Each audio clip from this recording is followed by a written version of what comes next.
है ना।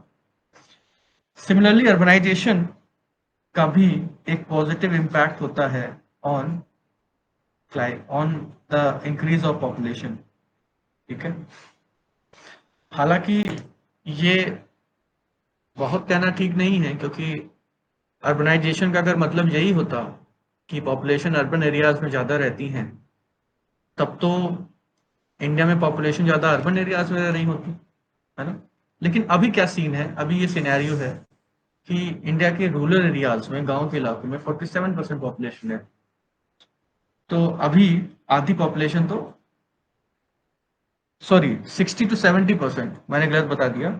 60 to 70% population रहती है गांव में, 70% के आसपास। 47% तो एग्रीकल्चर करती है, मतलब 70% पॉपुलेशन, थ्री फोर्थ पॉपुलेशन अभी गांव में रह रही है, राइट। अर्बनाइजेशन, हाँ ये जरूर है कि जब जब अर्बन एरियाज इंक्रीज हुए हैं, तब तब पॉपुलेशन बढ़ी है, क्योंकि लोगों के पास ज्यादा आया है, पैसा आया है। पैसा आने के बाद वो फैमिली प्लान कर पाए हैं, फिर उनकी फैमिली आगे बढ़ी है। किसी के पास पैसा है तभी वो अपने बच्चों की परवरिश कर सकता हो, तभी वो बच्चे पैदा भी करेगा। और अर्बनाइजेशन आने का यही फायदा है। और भी बहुत सारी जो फैसिलिटीज हैं वो अवेलेबल हो जाती हैं लोगों के लिए। ठीक। लेकिन अब क्या हो रहा है, अर्बन एरियाज बढ़ रहे हैं। अब चूंकि रूरल एरियाज से लोग अर्बन एरियाज में माइग्रेट कर रहे हैं, उसी को माइग्रेशन कहते हैं। और ये माइग्रेशन होता है पुल फैक्टर की वजह से, पुल पुश फैक्टर में आगे पढ़ेंगे। तो अब अर्बनाइजेशन में अर्बन एरियाज की जो पॉपुलेशन वो बढ़ रही है। कहा जाता है कि दुनिया की जो 80% पॉपुलेशन है 2050 तक, दुनिया की 80% पॉपुलेशन अर्बन एरियाज में रह रही होगी। यानी 80% of the population in the world वो शहर में रह रही होगी 2050 तक। ठीक है, ऐसा बोला जाता है, अनुमान। तो urbanisation, see urban areas come with economic opportunities.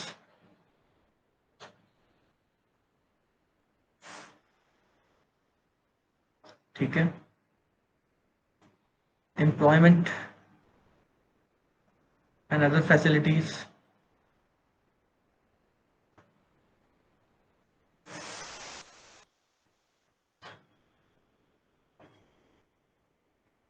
ठीक है, and other facilities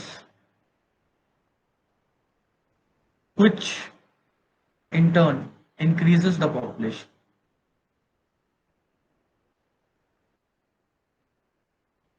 which in turn increases the population। ठीक है, ये सारे ये थे इकोनॉमिक फैक्टर्स। ठीक है, मिनरल्स की अवेलेबिलिटी, इंडस्ट्रियलाइजेशन। अच्छा देखिए, ये तीनों ये आपस में लिंक्ड है ना, आपस में जुड़े हुए हैं। मिनरल्स होंगे तो इंडस्ट्रीज आएंगी, और इंडस्ट्रीज आएंगी तो अर्बन एरियाज आएंगे। तो एनसीईआरटी में यही सी क्रम में दिया हुआ है, इसी ऑर्डर में दिया हुआ है, और यही ऑर्डर होता भी है। मिनरल्स की अवेलेबिलिटी है तो इंडस्ट्रीज आती हैं, इंडस्ट्री आती है तो फिर अर्बन अर्बन एरिया, शहर बनना शुरू हो जाता है। यही ऑर्डर में होता है। मिनरल्स की अवेलेबिलिटी, इंडस्ट्रियलाइजेशन, अर्बनाइजेशन, तीनों का पॉजिटिव इफेक्ट होता है। पॉजिटिव का मतलब पॉपुलेशन बढ़ाने में इनका रोल होता है।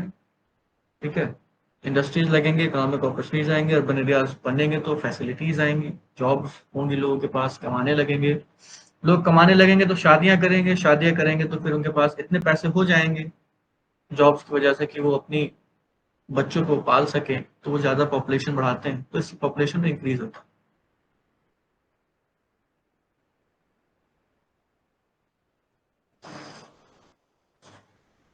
इसके बाद जो आखिरी फैक्टर हमने डिस्कस किया था, that is social and cultural factors. क्योंकि कल्चर और रिलीजन का जो रोल है बहुत ही इंपॉर्टेंट रहा है ह्यूमन सिविलाइजेशन में।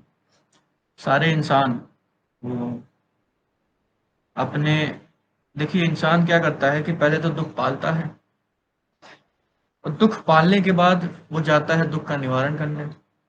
ठीक है, इंसान ने ढेर सारा दुख इकट्ठा कर लिया, अब दुख को हटाने के लिए उसे कुछ चाहिए, तो वो क्या करता है, रिलीजन बनाता है, कल्चर बनाता है, ट्रेडिशंस बनाता है, परंपराएं बनाता है।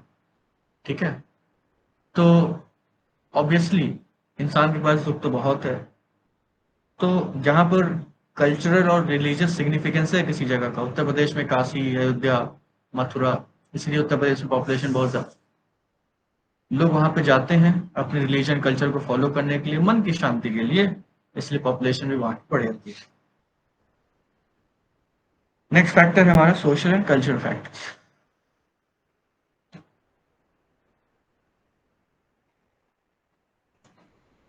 Third one is social and cultural factors. बड़ा ही